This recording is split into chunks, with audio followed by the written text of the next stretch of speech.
Number 2 है the natural number 1 is 1 जो है और एक नेचुरल नंबर है।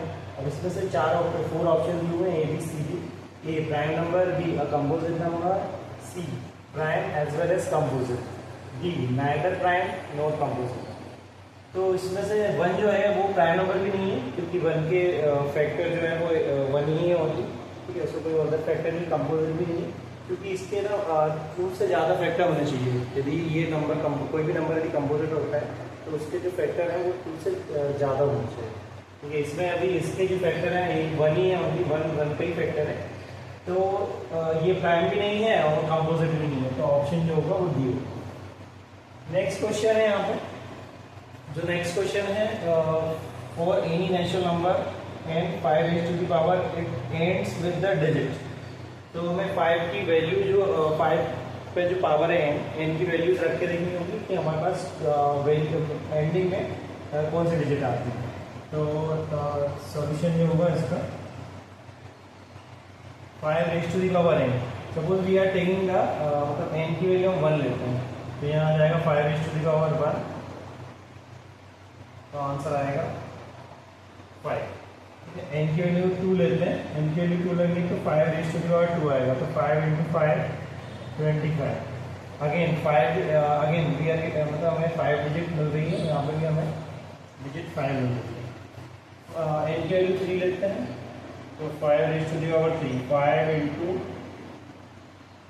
5 125। अगेन डिजिट हमें 5 मिल रही है, every places we are getting the digit 5, मतलब 5 डिजिट हमें मिल रही है, तो हमारा आंसर जो होगा वो बी होगा।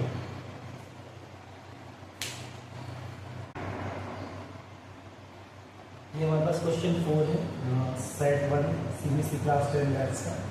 The graph of y is equal to F X is given, ये फंक्शन दिया हुआ है, is given the number of the distinct zero of y is equal to F X. Again की फंक्शन है तो इसकी नंबर ऑफ जीरोस कितने होंगे ये इसमें पूछा गया है, ठीक है। डिस्टिंक्ट जीरो, तो यहाँ पे ठीक है आप ग्राफ देख रहे हैं, ग्राफ में ये क्लियर है यहाँ पे कि ये जो कर्व है वो एक्स एक्सिस को कितनी बार कट करता है, ठीक है। वो एक्स एक्सिस को यहाँ पे 1 टाइम फर्स्ट टाइम कट कर रहा है, यहाँ पे सेकेंड टाइम 2 टाइम। ये जो कर्व है वो एक्स एक्सिस को 2 टाइम कट करता है या टच करता है, इसके कारण हमारे पास जो नंबर ऑफ जीरोज हैं वो 2 होंगे। नंबर ऑफ जीरोज जो होंगे वो यहाँ पे 2 होंगे।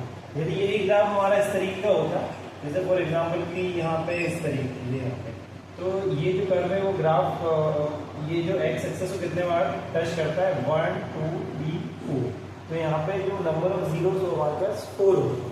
तो यहाँ पे सिंपल है कि हमें ये ग्राफ जो कर्व दिख रहा है उसमें एक्स एक्सिस को कितने बार वो टच करता है, ठीक है। ये जो कर्व है वो एक्सिस को कितनी बार टच करता है, वो उसके नंबर ऑफ जीरोज होंगे या नंबर ऑफ डिस्टिंक्ट जीरो जो होंगे यहाँ पे 2 है। इस ग्राफ का यदि हम देखें तो इसके जो होंगे वो 5 होंगे डिस्टिंक्ट जीरोज।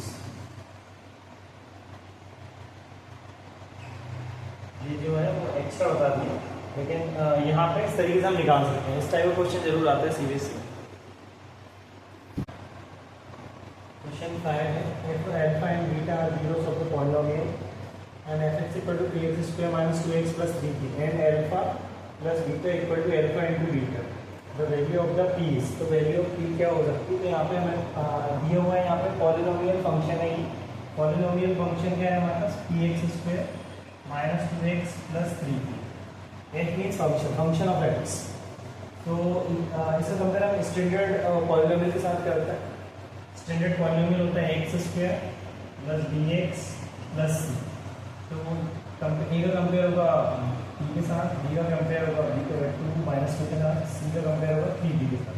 तो ए इज इक्वल टू पी होगा, बी की वैल्यू -2 होगी, सी इज इक्वल टू 3p होगी। तो यहाँ पे सम ऑफ जीरोस का जो फॉर्मूला है, सम ऑफ जीरोस जो होता है एल्फा प्लस बीटा जो होता है -b/a।